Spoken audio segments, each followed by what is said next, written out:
수요 예배 오시는 게 참 힘들어요. 주중에 다들 일하시고 집에 계셔도 집에 있으면 이 시간에 뭐 하나요? 뉴스 하나요? 뭐 하나요? 그런 것도 뭐 이것저것 또 집에 있는 사람들 또 먹이기도 해야 되고 막 하실 일이 많은데도 피곤하고 힘든 와중에 오셔서 하나님이 복 주실 거예요. 하나님이 기억하실 거예요. 우리 수요 예배 늘 이렇게 지키시는 분들이 계속 지키고 있잖아요. 하나님께서 이 예배 자리에 임하셔서 한 사람 한 사람 기억하시고 우리의 뜻이 하나님의 뜻에 맞으면 그리로 인도하실 거고요. 근데 우리의 뜻은 요건데 하나님 뜻이 다르면 하나님께서 또한 우리를 당신의 뜻으로 인도하실 거예요. 이렇든 저렇든 복받는 자리로 특별히 수요 예배 자리에 오신 분들 하나님께 축복하실 줄 믿습니다. 오늘 말씀은 14절에 왜 그런즉 우리가 무슨 말을 하리요 하나님께 불의가 있느냐 그럴 수 없느니라라고 이렇게 시작이 하잖아요. 그러니까 즉 그 전에 말이 하나님 불의하신 거 아니야? 라는 내용이라는 거예요. 그 앞에 내용이 어떤 내용이 있냐면요. 7절 8절 보세요. 9장 7절 8절에 보시면 제가 읽을게요. 9장 7절 8절을 보시면 또한 아브라함의 씨가 다 그의 자녀가 아니라 오직 이삭으로부터 난 자라야 네 씨라 불리리라 하셨으니 곧 육신의 자녀가 하나님의 자녀가 아니요 오직 약속의 자녀가 씨로 여기심을 받느니라. 네 자손이 하늘의 별처럼 바닷가의 모래처럼 많게 해준다라고 해서 아브라함이 누구랑 처음에 아이를 낳았으니까 애굽의 여종 하갈과 자녀를 낳아서 이스마엘을 낳잖아요. 근데 이스마엘의 씨가 아니라는 거예요. 7절에 보면 오직 이삭. 이 이삭은 아직 나오지도 않았단 말이에요. 그러니까 아브라함이 왜 99세 때 예전에도 제가 설교 한번 했죠. 99세 때에 하나님께서 얘가 아니야, 이스마엘이 아니야. 그 할례를 받고 막 그러고 난 다음에 얘가 아니야 그런 거예요. 그러니까 그럼 누굽니까? 그러니까 네 안에 사라로부터 난 자식이 네 약속의 자녀야라고 얘기를 했거든요. 그러니까는 아브라함이 웃었다 그랬잖아요. 에이, 하나님 말도 안 되는 소리야. 이미 이 할망구가 무슨 아이를 낳아야 하고 웃었어요. 근데 하나님께서 정색을 하셨다는 얘기는 안 하지만 아니 바로 사라로부터 난 아이가 네 약속의 아이야 했고 그로부터 1년 후에 진짜로 나왔단 말이에요. 그러니까 아브라함도 웃어 사라도 웃어. 그래서 딱 나온 100살에 낳은 애 이름이 이삭인데 이삭이 무슨 뜻이에요? 웃음이라는 뜻이에요. 너 웃었다. 기억해라. 너 내가 그리 한다고 내가 분명히 말하고 약속했는데 너 웃었어. 네 와이프도 웃었어. 그런데 아브라함이 그 이름을 지었어요. 이삭이라고. 두 가지 의미가 제가 하나님을 믿지 못해서 웃었습니다라는 의미가 하나 있고 또 하나는 아이고 내가 믿지 않았음에도 불구하고 나는 이 모양 이 꼴인데도 불구하고 하나님께서 은혜를 베푸셔서 이렇게 우리 집안에 웃음만 가득한 이 웃음 덩어리를 주셨네요. 이 두 가지 의미가. 두 가지 의미가. 저 불의하잖아요. 도대체 왜 이스마엘이 아니고 왜 이삭이냐고요. 또 더 심각한 게 그래서 이삭이 좋아. 이삭의 자녀라고 쳐. 근데 이삭이 아내 리브가랑 결혼을 해서 쌍둥이를 배웠는데 뭐라고 그러셨냐면 그거도 나와 있어요. 여기 있네. 12절 한번 보세요. 12절 제가 읽을게요. 리브가에게, 그러니까 이삭의 아내죠. 리브가에게 이르시되 큰 자가 어린 자를 섬기리라 하셨나니 쌍둥이가 있는데 먼저 난 놈이 아니라 뒤에 난 놈을 큰 놈이 섬기겠다. 그러면서 13절은 이거는 이제 말라기서예요. 구약성경 맨 뒤에는 기록된 바 내가 야곱은 사랑하고 에서는 미워하였다 하심과 같은 태어나지도 않은 애들을 벌써 이미 정해버리신 거예요. 그 운명을 다 정하셨고 내가 야곱은 사랑하는데 에서는 사랑하지 않을 거야. 미워할 거야. 그러니까 14절에 대뜸 이런 말이 나오는 거예요. 그럼 우리가 그렇게 생각할 수 있잖아. 하나님 불의하신 거 아니에요? 불공평하잖아요. 이 얘기가 당장 툭 튀어나오잖아요. 누구는 사랑하고 누구는 미워하고 태어나기 전부터 좀 얘 인성을 좀 봐서 이놈은 좀 참 착하고 성실하고 우리는 그렇게 생각해요. 우리는 그렇게 생각하잖아요. 아, 내가 기도도 열심히 하고 오늘 예배자리도 열심히 참여하면 당연히 나는 복을 많이 받고 막 이렇게 우리는 자동적으로 생각. 이런 사람은 하나님 복을 많이 줘야 되는데 이거 예배도 오는 둥 마는 둥, 헌금도 하는 둥 마는 둥. 근데 얘한테 하나님께서 복을 주시고 얘 자식이 잘 되게 해주는 거예요. 이게 하나님 말이 됩니까? 라고 얘기를 하는 거예요. 자, 그러자 15절, 우리 15절, 16절 같이 읽어봐요. 시작. 모세에게 이르시되 내가 긍휼히 여길 자를 긍휼히 여기고 불쌍히 여길 자를 불쌍히 여기리라 하셨으니 그런즉 원하는 자로 말미암음도 아니요 다른 박질하는 자로 말미암음도 아니요 오직 긍휼히 여기시는 하나님으로 말미암음이니라. 아멘. 이게 기독교예요. 이게 이해가 되지 않는, 왜 푸닥거리 산신 굿하고 막 무당하고 하는 사람들 보세요. 얼마나 치성을 돼요. 돈을 한번 할 때마다 굿할 때마다 5천만 원 3천만 원, 와 기가 막히고, 그리고 맨날 정한수 떠는 이렇게 치성을 보이면 우상이 듣고 하나님 딱 듣고 아이고 네가 나한테 이만큼 열심히 했구나, 내가 이런 복을 주리라. 이게 우리가 알고 있는 우상, 우리가 원하는 하나님 금송아지예요. 근데 하나님은 그리하지 않아요. 이게 창세기로부터 해서 요한계시록까지 우리가 믿는 여호와 하나님은 절대로 우상과 달라요. 하나님 뜻이에요. 이게 그러니까 우리 우상이 왜 우상이냐면 우상은 나를 위해 존재해요. 그래서 내가 치성을 드려요. 근데 이 하나님은 날 위해 존재하지 않으세요. 하나님은 하나님 당신을 위해 존재하세요. 그래서 그게 여호와라는 거예요. 나는 스스로 있는, 나는 네가 기도하든 말든 네가 나한테 예배자리에 오든 말든 나는 내 스스로 존재하는 자예요. 내가 너에게 복을 주지 네가 나에게 뭘 주는 게 아니야. 이게 창세기로부터 요한계시록까지 예수님까지도 우리한테 보이시는 거예요. 우리가 원하는 거죠. 예수님, 이 정치 싸움 빠진 정치를 싹 갈아엎으세요. 지금 막 거리서 하시는 분들 그렇게 하지 않으신다고요. 그러니까 우리가 너무 힘든 거예요. 지금도 불의하신 거 아닙니까? 내가 이 수요 예배 자리에 왔는데 왜 나한테 복을 안 주시고 이렇게 허리도 아프게 하시고 어깨도 아프게 하시고 돈도 왜 이렇게 팡팡 안 주시고. 하나님이 15절에 모세에게 분명히 말씀하신 거예요.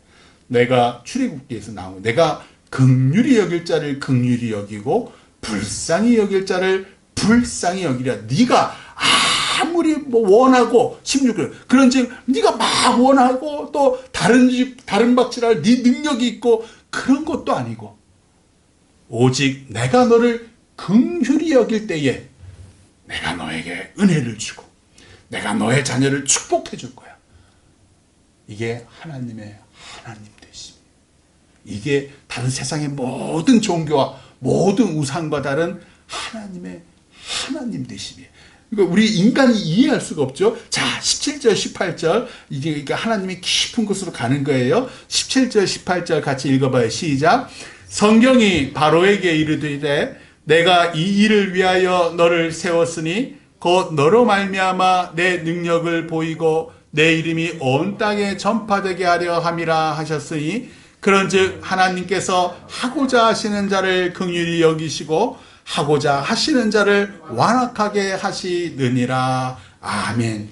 하나님은 쓰신다는 거예요. 저 못된 애굽왕 바로도 내가 들어쓰고 모세도 내가 쓰고. 모세는 몇 살이에요? 80살이에요. 모든 걸 내려놓은 사람이에요. 그 사람이 모세가 하나님을 위해서 뭘 한 게 아무것도 없어요. 그냥 양떼, 장인 이드로의 양떼나 치고 하루하루 먹고 살다가 이제 죽을 날만 기다리던 사람이에요. 근데 갑자기 가시떨구이 나무에서 불으로 임하셔서 모세야 모세하고 불렀다는 거예요. 아무 근거가 없어요. 저도 공공연하게 저를 왜 이렇게 쓰시지? 아무 근거가 없어요. 제가 하나님을 위해서 게 아무것도 없어요. 오히려 죄악만 끼치고 입술로 얼마나 하나님을 정죄하고 이랬는데 불의한 거 아니야? 제가 이렇게 얘기했다니까요. 그런 저를 쓰신다. 누가? 하나님이. 왜? 하나님이 모든 것의 주인이라는 거예요. 우리 삶의 주인이고 이 교회의 주인이라는 거예요. 자, 그러니까 19절. 우리가 이해가 안 되잖아요. 그러니까 이렇게 참 바울은 대단한 사람이에요. 이렇게 하나님에서 얘기하면 당연히 사람들이 이렇게 의문을 갖는 거예요. 네가 나에게 말하기를, 바울에게 말하기를, 그러면 하나님이 어찌하여 허물하시느냐? 하나님 당신 뜻대로라면서요. 그러면 내가 이렇게 못되게 굴고 내가 이렇게 믿음 없는 것도 하나님 당신이 이렇게 만든 거 아니요? 라고 얘기하는 거예요. 또 누가 그 뜻을 대적하느냐? 하나님 어찌 하나님 뜻대로 할 거면 대적할 사람이 없겠네요. 하나님 다 끌고 가시네요. 이렇게 우리가 인간적인 생각으로 반문을 하는 거예요. 당연히 그렇지 않겠습니까? 그러면 하나님, 우리가 뭐 기도할 필요도 없고 예배할 필요도 없고 그런 거 아니겠습니까? 이렇게 나오는 거예요. 왜? 다 모든 게 정해져 있다면서요. 자, 바울의 기가 막힌 답변 20절 21절 같이 읽어요. 시작. 이 사람아, 내가 누구이기에 감히 하나님께 반문하느냐?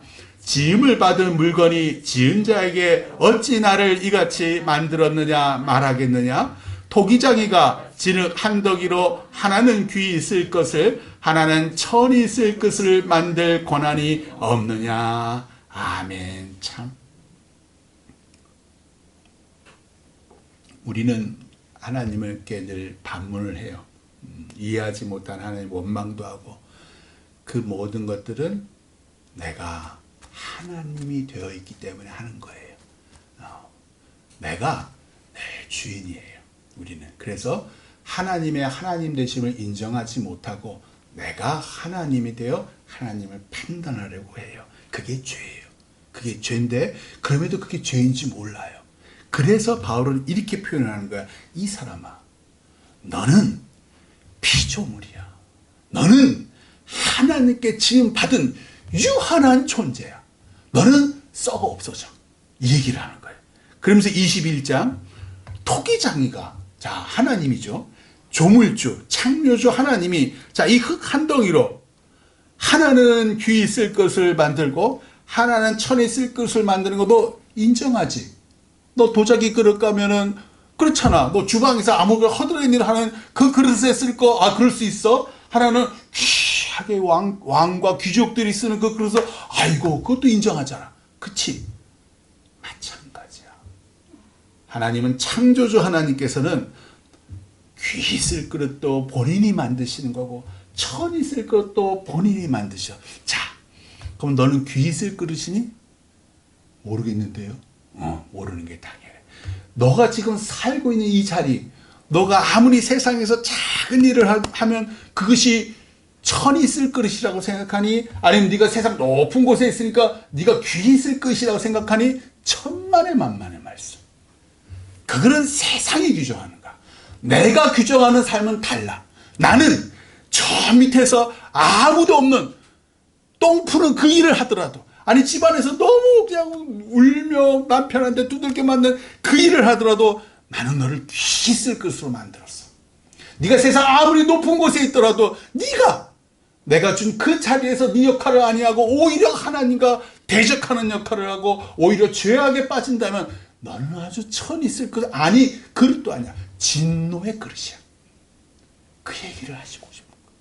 세상이 너를 규정하지 않아. 내가 너를 규정해. 내가 너를 귀 쓸 그릇인지 천이 쓸 그릇인지 진노의 그릇인지 긍휼의 그릇인지 내가 정해. 네가 정하지 않아. 세상이 정하지 않고 네 직업이 정하지도 않고 네 돈이 정하지도 않아. 놀랍지 않습니까? 이게 하나님이라는 거예요. 자, 22절 23절 같이 읽어요. 시작. 만일 하나님이 그의 진노를 보이시고 그의 능력을 알게 하고자 하사 멸하기로 준비된 진노의 그릇을 오래 참으심으로 환영하시고 또한 영광 받기로 예비하신 바 긍휼의 그릇에 대하여 그 영광의 풍성함을 알게 하고자 하셨을지라도 무슨 말을 하리요. 저는 진노의 그릇이었어요. 근데 하나님께서 오래 참으셨고 환영하셨고, 그래서 제가 저라는 그릇에 교만하고 오만하고 막 이랬던 그릇에 하나님의 사랑이 확 임했어요. 그러니까 제가 하나님께서 쓰실 그릇이 됐어. 그것은 전 모르겠어요. 제가 귀하게 썼는지 천이 쓴지는 몰라요. 그러나 적어도 저는 진노의 그릇이었는데 하나님이 임하셔서 예수 그리스도의 보혈로 긍휼의 그릇으로 바뀌었어요. 하나님께서 저를 참 오래 참으셔서 귀히 쓰신 거죠. 자, 대비를 하시는 거예요. 아까 20절, 21절에서는 귀히 쓸 그릇과 천히 쓸 것을 얘기하셨고 22절, 23절에서는 진노의 그릇과 긍휼의 그릇을, 그러니까 우린 적어도 진노의 그릇이어서는 아니 되는데 참 신기하게도 하나님께서는 진노의 그릇조차도 참으셔서 당신의 사랑, 당신이 쓰실 그릇으로 오래 참으시고 용서하셔서 당신의 그릇으로 사용하시길 원한다. 그 얘기를 바울이 하고 싶은 거예요. 자, 24절 같이 읽어요. 시작.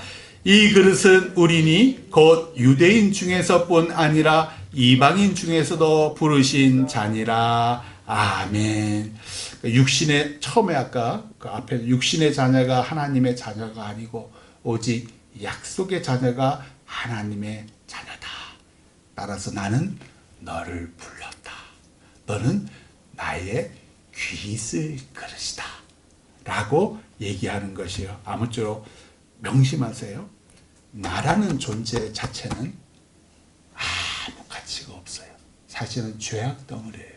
그런데 하나님이 이 아무 가치 없고 무가치하고 무익하고, 아니 죄와 악만 저지른 이 그릇을 당신께서 사용하시면서부터 나의 존재 가치가, 나의 생애의 의미가 있는 거예요.